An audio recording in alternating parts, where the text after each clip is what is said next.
Gdybyśmy mieli opowiedzieć historię całego miasta za pomocą jednego obrazu, Mm, to co by to było? no w przypadku Ustki myślę, że idealny byłby jej herb, ten zaprojektowany w 1922 roku. Aha, ten z 3 elementami. Dokładnie.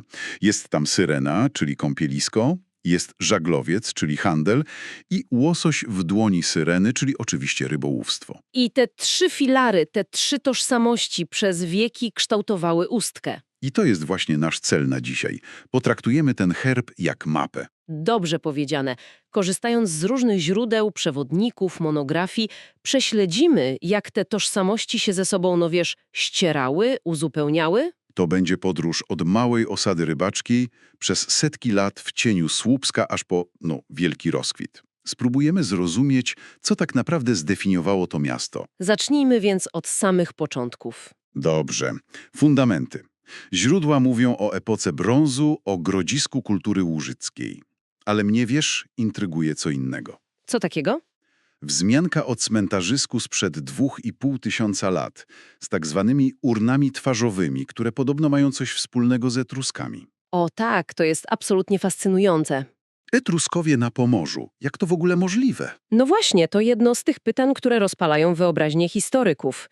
Te urny, wiesz, z takimi prymitywnie narysowanymi twarzami, czasem nawet z kolczekami, Niesamowite. są typowe dla kultury pomorskiej, ale podobny zwyczaj, choć dużo bardziej zaawansowany, istniał właśnie u Etrusków. Czyli był jakiś kontakt. Bezpośrednich dowodów nie ma, ale teorie mówią o wspólnych korzeniach albo o bardzo dalekich echach szlaków handlowych.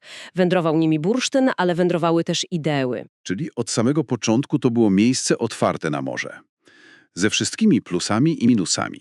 Zdecydowanie. Morze dawało łososie, czyli życie, ale przynosiło też zagrożenie. Wikingowie? Na przykład, wyobraź sobie taką wczesną osadę, w zasadzie bezbronną. Niektórzy badacze uważają, że mogła mieć charakter sezonowy. Czyli jak? Latem, gdy morze było spokojne, tętniła życiem, a zimą, w obawie przed sztormami i najazdami, mieszkańcy mogli przenosić się w głąb lądu. Do wsi o bardzo sugestywnej nazwie Zimowiska. Dokładnie. To ma sens. Ale przychodzi moment, kiedy ta mała osada wchodzi w orbitę wielkiej polityki.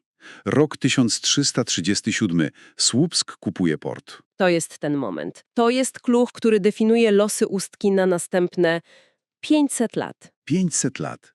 To niewyobrażalne. Słupsk, bogate miasto hanzeatyckie, potrzebowało okna na świat. Ustka stała się tym oknem. Ale cena była wysoka. Bardzo. Kiedy Darłowoczy, Łeba dostawały prawa miejskie, rozwijały się, Ustka została, jakby to powiedzieć, zdegradowana do roli służebnej. Była po prostu infrastrukturą.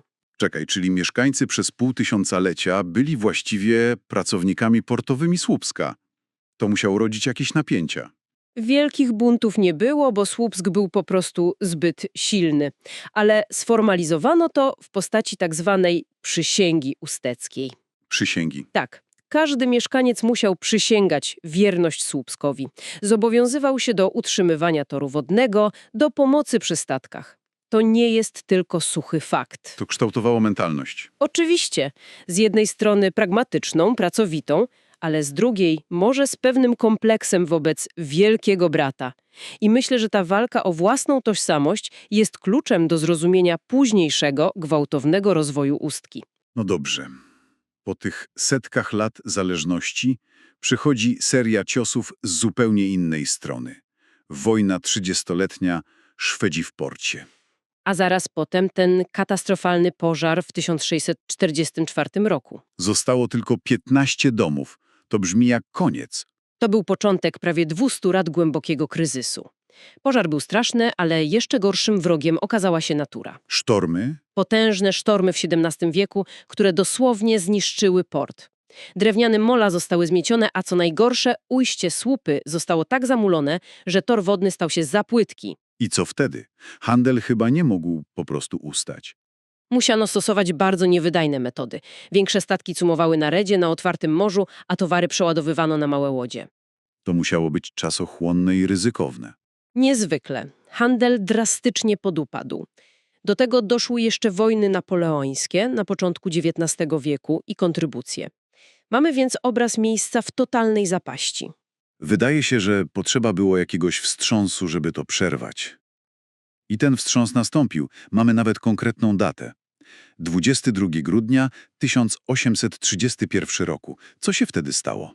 Państwo pruskie po długich negocjacjach odkupiło port od Słupska. To był formalny koniec tej 500-letniej zależności. Początek nowej ery. Absolutnie. Władze w Berlinie zrozumiały, że tylko państwowe inwestycje mogą przywrócić portowi dawną świetność. I te inwestycje ruszyły z kopyta.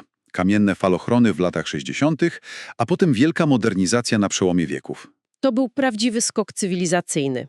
Nowe, kamienne mola wreszcie poradziły sobie z Bałtykiem, a pogłębienie toru wodnego pozwoliło wpływać statkom parowym. Co było technologiczną rewolucją. Dokładnie. Ustka nagle stała się nowoczesnym, wydajnym portem. Największym między Gdańskiem a Świnoujściem. To fascynujące, ale zastanawiam się, jak to się stało, że w tym samym czasie to surowe, robotnicze miasto portowe zaczęło przyciągać arystokrację na wakacje. No właśnie. Te dwie tożsamości wydają się kompletnie sprzeczne. Ciężka praca w porcie i eleganckie wille. To jest właśnie ten najbardziej niezwykły moment w historii Ustki. Zadecydował o tym splot kilku czynników. Po pierwsze, technologia. Kolej. Tak. Linia kolejowa ze Słupska w 1878 roku skróciła podróż z Berlina z kilku dni do kilku godzin. Po drugie, moda na kąpiele morskie. A po trzecie, pojawił się niezwykły ambasador marki. Otto von Bismarck. Kanclerz Rzeszy w małej pomorskiej wiosce. Co on tam widział? Mógł jeździć do Baden-Baden? Myślę, że szukał czegoś autentycznego. Uciekał od zgiełku. A Ustka oferowała mu surowe piękno, świeże powietrze, spokój. Jego spacery po promenadzie stały się legendarne. To był najlepszy marketing, jaki można sobie wyobrazić. Skoro sam żelazny kanclerz tu przyjeżdża, to miejsce musi być wyjątkowe. To przyciągnęło elity jak magnes. I zaczął się boom budowlany. Dzielnica willowa dla gości z Berlina, Szczecina. I ślady tego widać do dziś. Słynna Villa Red, mylnie nazywana willą Bismarcka. Albo ta jedyna w swoim rodzaju drewniana willa w stylu norweskim. To z kolei fascynacja cesarza Wilhelma II kulturą nordycką.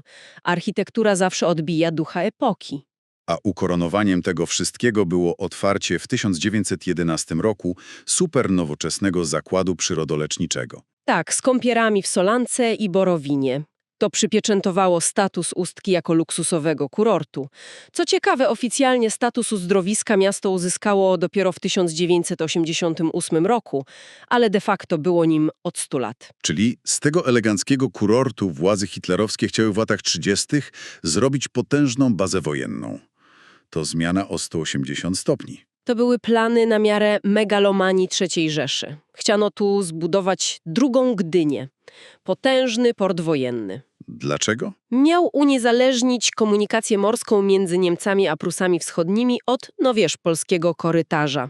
Zaczęto nawet budowę gigantycznego trzeciego mola na zachodniej plaży. Gdyby to zrealizowano, Ustka wyglądałaby dziś zupełnie inaczej. Byłaby zdominowana przez beton i infrastrukturę wojskową. Ale wybuch wojny wszystko przerwał. I do dziś zostały tylko te betonowe bloki. Tak, na zachodniej plaży. Wyglądają jak pomnik tych szalonych ambicji, a sam początek 1945 roku to dramat ewakuacji i tragedia statku Wilhelm Gustloff. A 9 marca miasto zajęły wojska radzieckie. Na szczęście bez większych zniszczeń. Po wojnie Ustka staje się Polska. I znowu musi znaleźć dla siebie nową tożsamość. Jak sobie z tym poradziła? Początkowo znowu postawiono na port. Rok 1948 był absolutnie rekordowy w całej historii. Eksportowano stąd węgiel do Skandynawii. 1000 statków w ciągu roku? Niewiarygodne. Później jednak ten handel osłabł i miasto postawiło na dwa inne filary. Turystykę wczasową w wydaniu PRL-owskim i przemysł stoczniowy z symbolem, jakim stał się korab. I znowu wracamy do tych trzech tożsamości z herbu. Port, rybołówstwo, uzdrowisko. Przeplatają się i zmieniają swoje znaczenie na przestrzeni dziejów. Dobrze, to przenieśmy się do teraźniejszości, gdzie dzisiaj, spacerując po Ustce, najlepiej czuć ducha tej starej rybackiej osady. Zdecydowanie w rejonie starej osady rybackiej, wokół dzisiejszych ulic Marynarki Polskiej i Czerwonych Kosynierów. Zachował się ten średniowieczny układ w kształcie owalnicy? Tak. I to tam, pomiędzy nowszymi budynkami, można wciąż znaleźć perełki. Stare domy o konstrukcji szachulcowej, z tą charakterystyczną czarno-białą kratą. To ostatnie relikty. A co z symbolami, które definiują współczesną Ustkę? Myślę o Syrence. Pomnik Syrenki Usteckiej na wschodnim falochronie, odsłonięty w 2010 roku, to już ikona. Nawiązuje do pięknej legendy o bryzdze rosowej. Tej, która pomogła niewidomej wdowie. Dokładnie. Podpowiedziała jej, by natarła oczy wątrobą świeżego łososia i kobieta odzyskała wzrok. A współczesna legenda mówi, że potarcie jej piersi spełnia marzenia. Co turyści oczywiście chętnie czynią. A z nowszych, bardziej technicznych symboli mamy jeszcze tę obrotową kładkę. Tak, z 2013 roku. To jedyna taka konstrukcja w Europie, otwierana dla statków. Sama w sobie stała się wielką atrakcją i symbolem nowoczesności. Poza tym oczywiście latarnia morska, Villa Red i ten ciekawy pomnik umierającego wojownika. Tak, upamiętniający poległych w I wojnie światowej.